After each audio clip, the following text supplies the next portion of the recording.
புகைப்பழக்கத்தை விடவும் செல்போன் பழக்கத்திலிருந்து விடுபடுறது தான் ரொம்ப ரொம்ப கஷ்டம் அப்படின்னு அறிவியல் ஆராய்ச்சிகள் சொல்லுதுங்க. ஒரு நாளைக்கு சராசரியா ஒருத்தர் சுமார் 5 மணி நேரம் செல்போன்ல டைம் ஸ்பெண்ட் பண்றதாவும், சாதாரண நபர் ஒருத்தர் 58 தடவை செல்போன்ல அவங்களுக்கு ஏதாவது மெசேஜஸ் வந்திருக்கா, தகவல் வந்திருக்கா, மெயில் வந்திருக்கா அப்படின்னு பார்க்கறதுக்காகவும் ஸ்பெண்ட் பண்றாங்க அப்படின்னு சொல்லப்படுது. ஒரு ரூம்ல 4 பேர் இருந்தாங்கன்னா, முன்னாடிலாம் அரட்ட சத்தம் தான் கேட்கும். ஆனா, இப்போ 4 பேருமே அவங்கவங்க செல்ஃபோன்ல தாங்க மூழ்கி போறாங்க. பெரும்பாலானவங்க நெனச்சிட்டு இருக்கிறது என்னன்னா, நம்மலாம் செய்திகள் பார்த்துட்டு இருக்கோம். வேலை விஷயமா தானே நம்ம ஸ்பெண்ட் பண்ணிட்டு இருக்கோம். சொசைட்டில என்ன நடக்குது? அந்த ஊர்ல என்ன நடக்குது? இந்த நாட்ல என்ன நடக்குது? இதத்தானப்பா பார்த்துட்டு இருக்கிறோம் அப்படின்னு நம்மள நாமளே சமாதானம் சொல்லிக்கிட்டாலும், உண்மை அது கிடையாதுங்க. நம்மலாம் அதுக்கு எக்ஸ்கியூஸ் குடுத்துட்டு இருக்கிறோம். உண்மையிலேயே சொல்லணும்னா, இது ஒரு கசப்பான உண்மைதான். ஆனா, பெரும்பாலான மக்கள் செல்போன் பார்க்குற பழக்கத்துக்கு அடிக்ட் ஆகிட்டாங்க அப்படிங்கிறது தான் உண்மையே. ஒருவேளை இதுல உங்களுக்கு நம்பிக்கை வரலன்னு வச்சுக்கோங்களேன், நீங்க செல்ஃபாவே உங்கள செக் பண்ணி பார்த்துக்கலாங்க. ஆம் அப்படின்ற ஒரு பதில் தான் வரும். இது இங்க, அங்கு அப்படின்லாம் இல்லாம உலக நாடுகள் முழுமைக்கும் எல்லா வயதினருக்குமானது தான் இருக்கு. வழக்கத்தை விட அதிகமா செல்போன் பார்க்கும்போது அது அன்றாட வாழ்க்கையை பாதிச்சிடுது.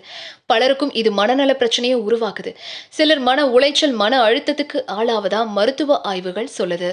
இது மட்டும் இல்லாம விரல் விட்டு எண்ண முடியாத அளவுக்கு நோய்களையும் வாங்கி கொடுத்துடும் இந்த செல்போன். தூக்கமின்மை, கண்ணெரிச்சல், கண் பார்வை மங்குதல், நினைவுத்திறன் குறையறது, கவனக்குறைவு, இந்த மாதிரியான விஷயங்கள் எல்லாம் ஏற்படும். சரிப்பா, செல்போன் பழக்கத்துக்கு அடிக்ட் ஆயிட்டோம். இதுல இருந்து எப்படி தப்பிக்கலாம்? நான் சொல்ற வழிகளை ஃபாலோ பண்ணி பாருங்க, ட்ரை பண்ணி பாருங்க. ஃபர்ஸ்ட், நம்ம அதிகமா யூஸ் பண்ற சமூக வலைத்தள செயலிகளை, அதாவது ஆப்ஸை செல்போனுடைய ஃப்ரண்ட் பக்கத்துல இருந்து நீக்கிடுங்க. ஒவ்வொரு சோஷியல் மீடியா ஆப்புக்கும் ரொம்ப கஷ்டமான பெரிய பாஸ்வேர்டை வச்சுக்கோங்க.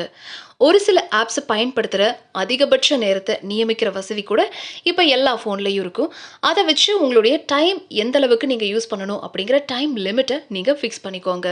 ஸ்பேஸ், ஃபாரஸ்ட், ஃப்ளிப்ட், ஸ்க்ரீன் டைம் இந்த மாதிரியான ஆப்ஸை யூஸ் பண்ணி உங்களுடைய செல்ஃபோன் பயன்பாட்டை நீங்கள் குறைக்க ட்ரை பண்ணலாங்க. ஸோ தூக்கம் வரும்போது உங்கள் செல்ஃபோனை வேற ஒரு ரூம்லையோ அல்லது படுக்கை அறையுடைய ஒரு மூலையிலையோ நீங்கள் வச்சு ட்ரை பண்ணுங்க. இதெல்லாம் ட்ரை பண்ணியும் முடியாமல் தோத்து போகிறோம் அப்படின்னா, செல்ஃபோன் பயன்பாடு அப்படிங்கிறது உங்களுடைய வாழ்க்கையை ஏதோ ஒரு வகையில் மோசமடைய செய்யுது அப்படிங்கிறத நீங்கள் உணர்ந்துக்கோங்க.